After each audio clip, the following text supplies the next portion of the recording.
여러분 안녕하십니까? 일자리 핫라인 시작하겠습니다.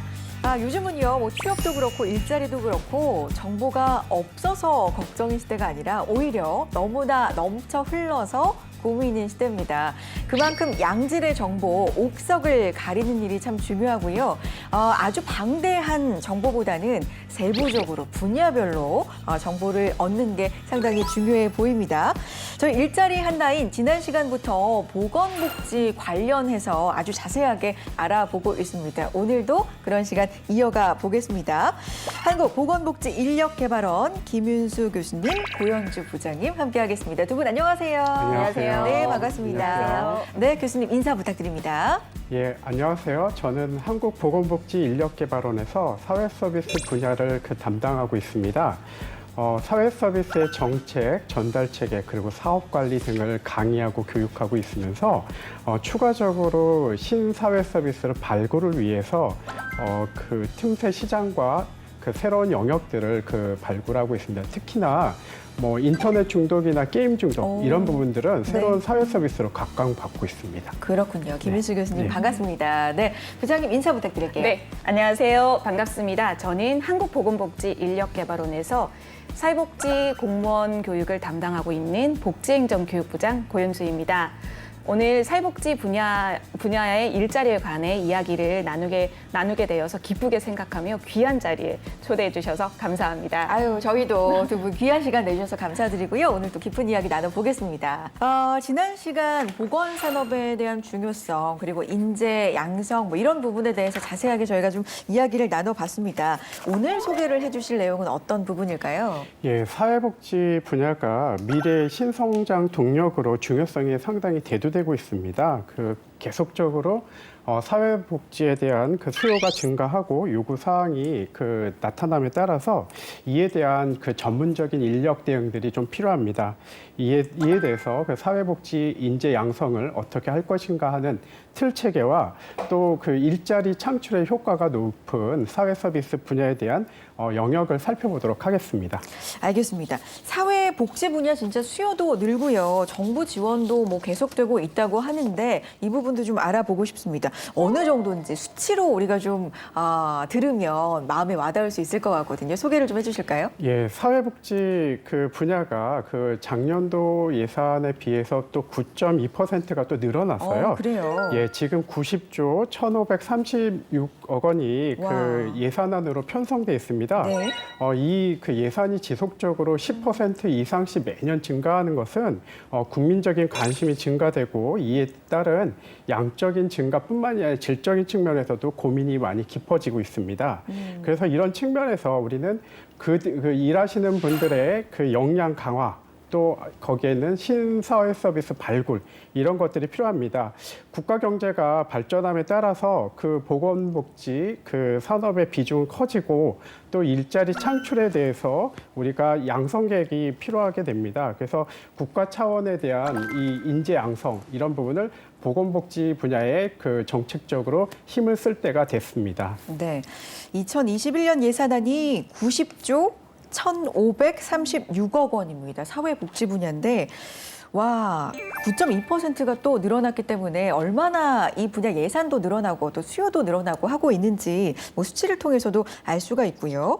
그렇게 된다면 사회복지 인재 양성 또한 굉장히 중요해질 것 같다는 생각이 듭니다. 인재 양성 쪽도 좀 짚어볼까요? 예, 저희가 사회복지 영역만 고민하는 것이 아니라 네. 이제는 융복합적인 영역들이 많이 나타나고 있습니다. 네. 그래서 사회복지사만 단독으로 하는 것이 아니라 의사라든가 간호사, 그리고 임상 심리사, 영양사 이 영역에 있는 분들이 같이 통합적으로 연계해서 일을 해야 될 필요성이 있습니다. 그래서 지금 시간이 흐르면 흐를수록 국민들이 돌봄에 대한 영역들을 새롭고 다양한 영역들을 요구하게 되거든요. 그렇죠. 그래서 그 부분들에 대해서 어떻게 하면 유기적으로 통합적인 그리고 융복합적인 그 서비스를 좀 지원해 줄까라고 네. 하는 요구 사항들이 많아지고 있습니다. 네. 그러면은 다양한 니즈와 수요들을 그 복합적으로 제공하기 위해선 이에 대한 그 종합적인 대책이 좀 필요한 부분입니다. 그렇군요. 좀 세분화시켜서 그러면 지금부터는 이야기를 좀 해보겠습니다. 사회복지, 인재 양성이 중요하다. 이건 뭐 굉장히 다양한 네. 이유가 있을 것 같고요. 또 당연하게 느껴지기도 하는데 이유를 좀 짚어보고 이야기를 좀 해보죠. 어떻습니까? 네, 네, 맞습니다. 앞서 김윤수 교수님께서 네. 이제 보건복지, 사회복지, 인재 양성의 중요성을 잘 설명해 주셨는데요. 네. 좀 더 보충의 말씀을 네. 드리면 이제 모든 국민이 다 함께 잘 사는 포용적 복지 국가 실현을 위해서 사회보장, 돌봄, 교육, 문화, 고용 등 보편적 복지 정책들이 확대되고 있습니다. 이러한 정책들이 성공하기 위해서는 사회복지 공무원과 다양한 현장에 계시는 사회복지 인력들의 전문성이 그 무엇보다도 중요하다고 생각합니다. 네. 정책의 성공은 인재 양성에 있고 인재 양성이 정책이고 전략이라고 생각합니다. 네. 뭐 있는 말인가요? 영원 같은데요? 교수님께서 만드신 말입니까? 아닙니다. 저는 이제 교육을 담당하고 있는 부장이고요. 네. 그냥 제가 뭐 평상시에 생각하는 진짜요? 명언이네요. 만드신 거 맞고요. 네, 다시 한번 짚어드리겠습니다. 정책의 성공은 인재 양성이 있고 인재 양성이 곧 정책이고 전략이다. 맞아요. 원래 위기에 더 투자를 해야 하고 인재를 양성해야 되는 건 정말 맞는데 이게 참 쉽지가 않죠. 멀리 보는 정책을 또 세워야 한다고 하는데 교육이 참 중요합니다. 그래서 저희가 요즘같이 좀 어려운 시기에도 교육을 계속하고 있다고 해서 그 현장을 좀 찾아가 봤거든요. 현장 보고 와서 계속 이야기 나눠보겠습니다.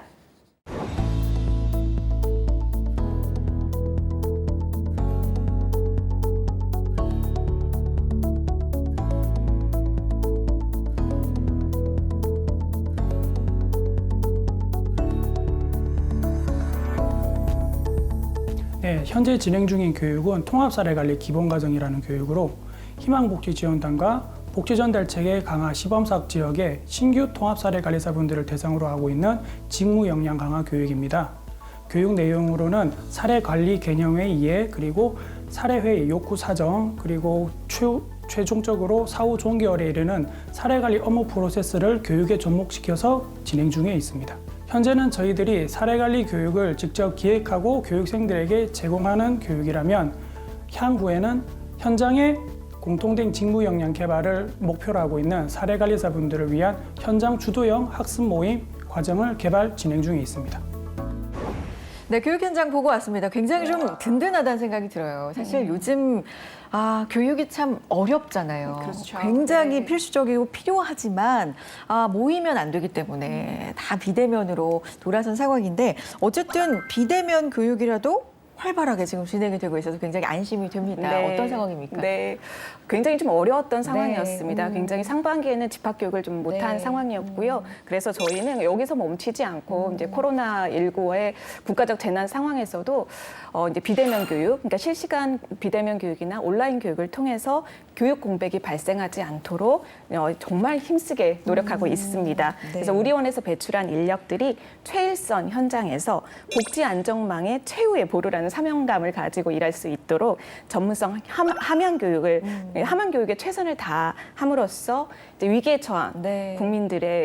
국민들의 안정과 그다음에 생명을 보호하고 또한 복지 사각지대에 계신 분들을 이제 발굴하고 지원함으로써 이제 사회 안전망의 역할을 충실할 수 있도록 힘쓰고 있습니다. 네.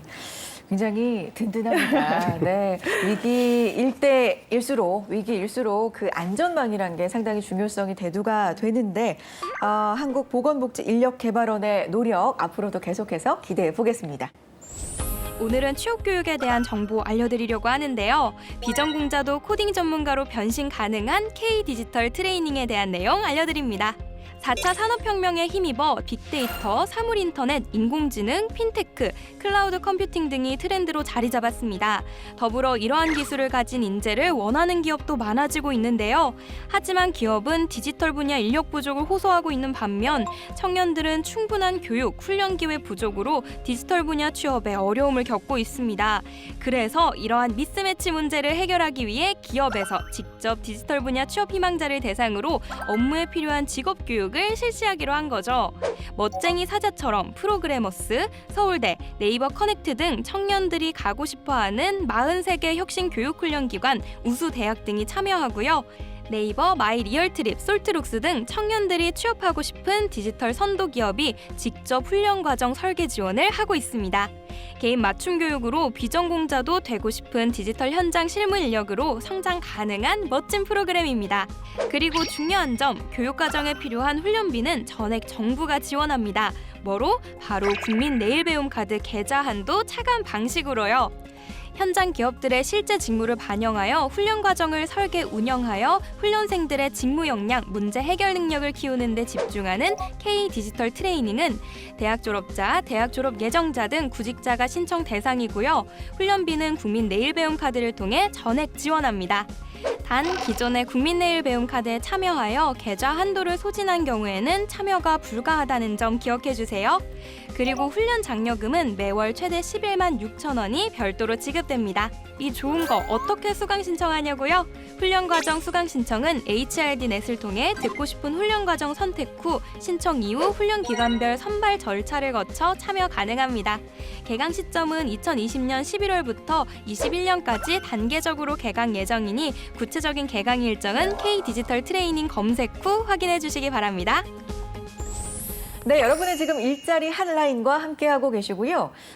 일자리 핫라인이니까 우리가 일자리, 뭐 직업 이런 거에 대해서 정보가 있어야 됩니다. 게다가 양질의 정보를 좀 주셨으면 좋겠는데 사회복지 분야 우리가 몇 년 사이에 굉장히 많이 듣고 있거든요. 네, 근데 구체적으로 그 분야에는 어떤 직업들이 있는지, 직종들이 있는지는 많이들 모르거든요. 네. 좀 소개를 해주실까요, 부장님? 네, 알겠습니다. 사회복지 직종은 굉장히 다양하다고 네. 할 수 있습니다. 그래서 사회적으로 어려움에 있는 사람뿐만 아니라 저를 포함한 네. 이제 우리 모두의 삶의 질 향상과 행복 증진을 추구하는 이제 보편적 복지를 지향하고 있기 때문에 우리 일상생활에서 일어나고 있는 다양한 모든 것들이 이제 해당한다고 보시면 됩니다. 그래요. 이제 먼저 이제 공적 사회복지 영역을 먼저 네. 살펴보도록 하겠습니다. 그래서 이제 흔히 이제 보시는 읍면동이나 시군구에서 만날 수 있는 사회복지 담당 공무원과 그다음에 사례관리사 가 여기에 포함될 수 있습니다. 그리고 다음으로는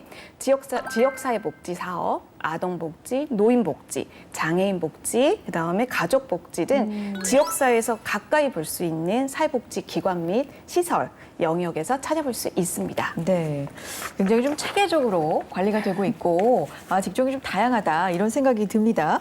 공적 사회복지, 지역 사회복지, 요즘 또 고령화 사회가 진행이 되면서 노인 사회복지도 많이 언급이 되고 있는데 고령화 사회다 보니까 노인 복지와 관련돼서도 꼭 짚어야 될 것 같아요. 이 부분과 관련돼서는 구체적으로 어떤 것들이 있죠? 네. 저 노인복지와 관련해서는 이제 보시는 지역에 있는 노인복지관, 네. 그리고 노인의 인권을 보호하고 있는 그리고 노인보호 전문기관, 시니어클럽, 주간보호센터, 그리고 이제 노인 요양시설에서 일할 수 있습니다. 이제 이와 함께 이제 장애인 네. 복지에는 장애인복지관, 재활원, 그리고 공동생활가정, 그다음 보호작업장, 장애인 주간보호센터, 그리고 장애인 거주시설에서 일할 수 있으며 아동복지에는 지역아동센터, 아동 양육시설, 그다음에 공동생활가정에서 사회복지사 또는 생활지도사로 일할 수 있고요. 마지막으로는 지역복지 사업을 수행하는 종합사회복지관, 지역자활센터, 자원봉사센터 등에서 일할 수 있습니다. 노인복지, 장애인복지, 아동복지 그리고 종합적으로 또 지역복지 이렇게 나눠서 구체적으로 지금 설명을 해주셨고요. 보건의료 관련돼서는 그렇다면 어떤 분야에서 일을 할 수 있는지 이 부분도 궁금해집니다. 코로나19 관련돼서 또 이 부분에 대한 관심도 많이 늘어났고요. 부장님 어떨까요? 네, 맞습니다. 그래서 코로나19 관련해서 굉장히 보건 영역에서도 그렇죠. 사회복지사로서 일할 수 있는 영역이 굉장히 많은데요. 보건의료 영역에서는 정신건강복지센터, 자살예방센터, 그리고 중독관리 통합지원센터, 그리고 대학병원에서 사업팀에서 의료 사회복지사나 네. 그다음에 정신보건사회복지사로 일할 수 있습니다. 네. 이와 함께 건강가정, 다문화 지원센터에서 가족복지 업무를 할 수도 있고요. 네. 그다음에 학교 사회복지사, 학교에서 그리고 청소년 상담 복지센터 그리고 청소년 수련관 그리고 청소년 문화의 집 등에서 일할 수 있습니다. 네. 이 들어보니까 굉장히 몰랐던 직업들이 많아요. 제가 지금 이렇게 쭉 보면서 좀 놀랐던 게 또 정신 건강에도 상당히 많은 복지 관련된 직업들이 있구나라는 생각도 들고요. 구체적으로 세분화돼서 좀 나눠져 있다라는 생각도 듭니다. 오늘 관심 있으셨던 분들은 좀 눈이 번쩍할 것 같은데 지금까지도 사실 설명해 주신 게 많거든요. 더 있나요? 그럼요. 더 있습니다. 많아요. 네. 그럼요. 마지막으로는 네. 사회복지 관련 업무를 수행하고 있는 공공기관, 협회, 민간기관에서 활동할 수 있습니다. 뭐 예를 들면 이제 저희와 같이 보건복지 종사자 교육을 수행하고 있는 한국보건복지인력개발원에서 네. 근무할 수도 있고요. 노인 인력개발원, 장애인개발원, 그리고 아동권리보장원 등 공공기관에서 일할 수 있고요. 그리고 사회복지협회, 사회복지사협회, 사회복지협의회 같은 협회와 그다음에 굿네이버스, 세이브 더 칠드런 등 민간기관에서도 일할 수 있습니다. 그렇군요. 많아요. 네, 방송을 이게 다시 보기 하시면서 다 적어도 좋으실 것 같다 이런 생각도 들고요. 자, 사회서비스 지원단이라는 것도 있다고 들었습니다. 사회서비스 지원단 말 그대로 풀이하자면 뭐 사회서비스를 지원해주는 곳인 거는 같은데 구체적으로 어떤 곳인지 설명을 좀 해주세요. 기존에 이렇게 있던 그 영역들 말고도 새로운 사회 서비스들이 개발되고 있어요. 네. 그래서 정부는 지금 그 17개의 광역의 사회 서비스원을 설치하려고 하고 있고요. 작년에 4개, 그리고 올해는 6개 포함해서 10개까지 새롭게 만들어졌습니다. 사회 서비스원이라고 하는 기관을요.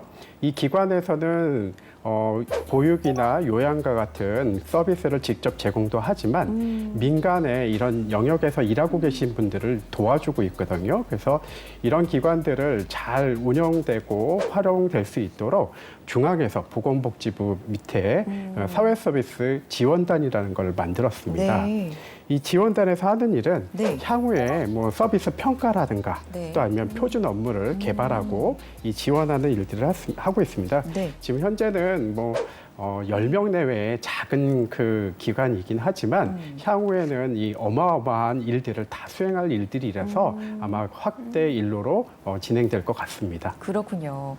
아, 그렇게 구체적으로 어떤 일을 하고 있다 말씀해 주시니까 감이 좀 옵니다. 자, 그리고 사회복무요원 교육도 있다고 들었는데 사회복무요원은 좀 익숙하거든요. 네. 흔히 알고 있는 그 공익요원 맞아요? 네, 맞습니다. 맞아요? 네. 어. 공익근무요원이라고 불리던 병역 의무자가 네네, 그쵸. 2013년 12월에 이제 법정 명칭이 사회복무요원으로 변경되었습니다. 네. 그래서 사회복무요원은 사회복지시설 그리고 국가기관, 지방자치단체, 공공단체 등 공익 목적의 사회복지, 보건의료, 사회서비스 등의 행정업무 지원을 위해 소집된 병역 자원입니다. 네. 우리원에서는 2008년 사회복무 제도 도입과 함께 네. 사회복무 요원 교육을 시작하였습니다. 네. 근데 인력개발원에서 사회복무요원의 교육까지 담당한다. 네. 이게 좀 의외거든요. 네. 이유가 있을까요? 사회복무 요원들은 네. 사실상 사회서비스 분야의 공동체를 유지하는 데 있어서 굉장히 중요한 인적 자원입니다. 네. 그래서 이들의 역량이 사실상 최일선에서의 복지 서비스의 수준을 향상시키는데 굉장히 결정적인 역할을 할 수 있다고 볼 수 있습니다. 네. 따라서 우리원에서는 이런 이제 사회복무 요원들이 근무지에서 이제 서비스를 제공하기 위한 이제 필수적인 영역별 전문 교육을 이제 단계별 그리고 이제 영역별로 좀 시행하고 있고요. 이거를 그냥 단순히 이론이 아니라 토론과 실습, 체험을 통해서 그 직무 교육을 전문 교육을 함양할 수 있도록 지원하고 있습니다. 그래요. 사회복무 요원들이 어떻게 보면 진짜 말씀해 주신 것처럼 이용자들하고 굉장히 가까운 접점에 있잖아요. 그렇죠. 굉장히 네. 끝에서 어떻게 보면 네. 끝단에서 함께 접점을 이루면서 이용자들과 만나고 있기 때문에 이들의 태도가 어떤지에 따라서 서비스의 질이 좀 그렇죠. 달라질 것 같다는 생각도 들고요. 맞나요? 네, 맞습니다. 그래서 아마 제가 생각할 때는 아마 모르시고 지나칠 경우가 그렇죠. 많으셨을 텐데 주변에서 보이지 않는 곳에서 묵묵히 맡은 바 업무를 충실히 수행하고 계시는 사회복무 요원을 보신다면 응원의 메시지를 보내주시면 감사할 것 같습니다. 네. 그래요. 이제부터는 저도 좀 네. 한마디씩 응원의 한마디씩 하고 지나갈 것 같아요. 같아요. 자, 한국보건복지인력개발원과 함께하면서 개발원은 어떤 일을 하는 곳인지, 그리고 정부의 교육 지원, 그리고 보건복지 분야는 뭐가 있는지, 사회복지 분야에 뭐가 있는지 저희가 쭉 자세하게 지금 알아보고 있는데, 일자리를 준비하는, 취업을 준비하는 청년 입장에서는 이 내용도 굉장히 중요할 것 같아서 질문을 드리겠습니다. 사회복지 분야에 진출을 하려고 할 때 정부 지원이라든지 교육이라든지 이런 걸 받을 수 있는 뭐 루트라든지 방법이 있을까요? 네. 사회복지 분야가 굉장히 폭넓기 때문에 사회복지 사업에 다양한 사회복지 사업에 진출할 수가 있는데요.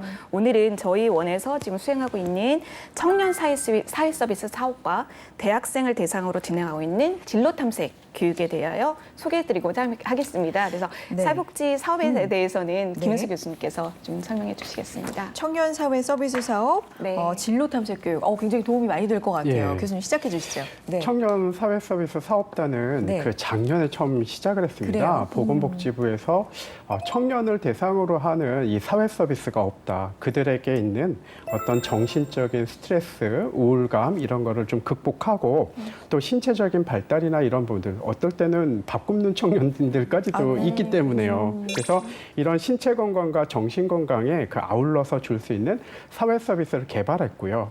또 이 개발을 하면서 전국에 있는 시도를 중심으로 해서 청년 사회 서비스 사업단을 만들게 됐습니다. 이들을 통해서 이제는 노노 케어가 아니라 청청 케어입니다. 청년이 청년에게. 그래서 같은 동시대 사람들이 케어를 해줄 수 있는 이런 서비스들을 개발을 하고 있고요. 이것을 통해서 향후에 내가 진로 탐색이라든가 이런 직종에 하고자 하면은 이런 부분을 통해서 하게 되면은 아무래도 그 취업이라든가 또 아니면 연계된 직업을 얻기가 유용하지 않을까 싶습니다. 네. 그래서 작년에는 네. 사실상 이제 직무교육과 이제 상시 컨설팅을 통해서 약 30명 이상의 청년들이 이제 취창업과 연계가 됐고요. 네. 올해도 이와 같이 좋은 성과가 있을 거라고 생각합니다. 청청 케어. 네. 굉장히 와닿아요. 귀에 쏙쏙 박히는데. 네. 자, 사회복지 분야 인재를 꿈꾸는 분들이 많을 거예요. 근데 어떻게 보면 좀 봉사정신도 투철해야 될 것 같고요. 남다른 사명감도 있어야 될 것 같고, 저는 개인적으로 그런 생각이 드는데, 응원의 말씀, 조언의 말씀 한 말씀씩 들어봤으면 좋겠습니다. 어떻습니까? 예, 아무래도 그 공공영역에서 일을 하다 보면은 그렇게 좀 힘들고 어렵고 보수도 박하고 이런 부분들이 있습니다. 그러나 이쪽에서 일하시는 분들은 좀 사랑과 희생의 정신 이런 거를 많이 하고 있지만 중요한 거는 같이 살아가고자 하는 나와 내 가족을 위해서 일한다고 하는 그 생각을 하고 있습니다. 그래서 좀 더 나은 사회를 위해서 가족을 또 아니면 우리 지역 사회를 위해서 일을 하고 있다면은 정말 그 조화로운 세상을 만들지 않을까 싶습니다. 그래서 우리 특히 이 사회복지 영역에서의 그 일자리는 우리 주변을 위해서 희생하는, 봉사하는 그런 사명감을 가지고 일을 하고 있습니다. 그렇군요. 네. 네, 사회복지는 상담, 돌봄 등 대면 서비스가 많고 또한 그 사람과 가장 밀접한 업무들이죠. 그래서 이러한 업무들, 그렇기 때문에 우리 사회를 온기로 채워준 역할을 한다고 생각합니다. 네. 그래서 사람에게서 용기를 얻고 사람에게서 힘을 얻습니다. 네. 사람이 좋다면 보건복지 분야를 선택하시면 좋을 것 같고요. 건강과 복지 증진을 위한 뜨거운 열정과 그다음에 소명의식이 있는 분들이 보건복지 분야로 많이 진출하셨으면 좋을 것 같고요. 저 또한 이렇게 진출을 준비하는 모든 분들을 마음속으로 뜨겁게 응원하겠습니다. 네, 감사합니다. 사회복지 분야 말씀드렸지만 진짜 사명감도 필요하고 따뜻한 사회에 대한 시선도 필요하고 여러 가지로 사명감, 소명의식, 중요한 얘기, 열정 많이 해주셨는데 좋아요. 이거 다 좋은데 우리가 취업이라고 할 때는 청년들 입장에서는요. 스펙은 뭐가 필요하지? 사실 이런 거 안 따져볼 수가 없거든요. 근데 사회복지 분야와 스펙은 약간 좀 괴리가 있는 것 같기도 하고 안 어울리는 것 같기도 한 생각이 드는데 실제로 필요한 스펙이 있습니까? 없습니까, 부장님?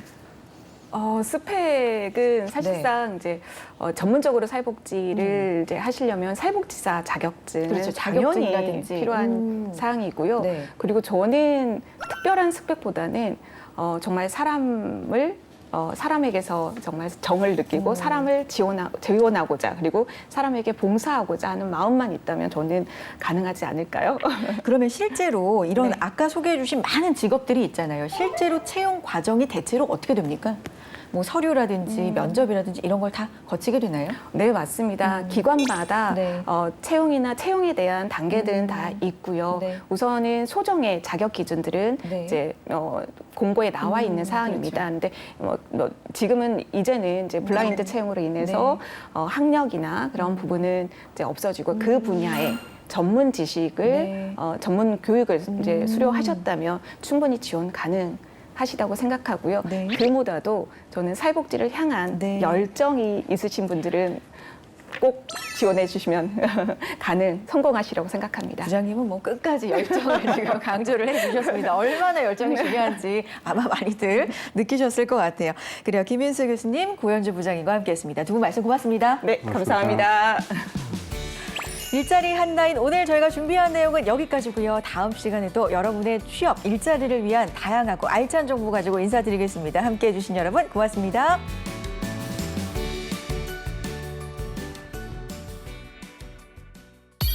생계비 걱정 없이 직업훈련을 받을 수 있는 제도에 대해서 알려드릴게요.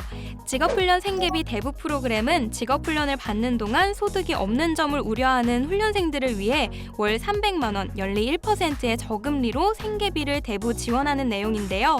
1인당 최대 2천만 원까지 지원 가능하며 실업자, 비정규직 근로자, 무급휴직자, 특수형태 근로종사자 등 고용 취약계층의 생계 부담을 덜고 직업훈련에 전념하여 더 나은 일자리로 이동할 수 있도록 돕는다고 합니다. 지원 대상은 고용보험 가입 이력이 있는 실업자, 비정규직 근로자, 무급휴직자, 산재보험 적용 중인 특수형태 근로종사자, 특별 고용지원 업종에 종사하는 근로자 중 근로시간 조정, 교대근무 또는 1개월 미만 휴업으로 임금이 감소한 자에게 해당되고요. 소득 요건은 가구원 합산소득이 가구별 기준 중위소득의 150% 이하여야 합니다. 지원 내용은 월 300만 원 이내고요. 1인당 총 2천만 원 한도 연리 1% 대부 지원됩니다. 지원 기간은 훈련 수강일부터 훈련 종료 후 90일까지고요. 접수 및 문의는 근로복지 서비스 누리집을 통해 온라인으로 접수하시고 근로복지공단 복지사업 콜센터 쪽으로 자세한 내용은 문의하시면 됩니다. 배우고 싶고 취업하고 싶은데 생계비가 고민이시라면 직업훈련 생계비 대부를 잘 활용해 보시면 어떨까요?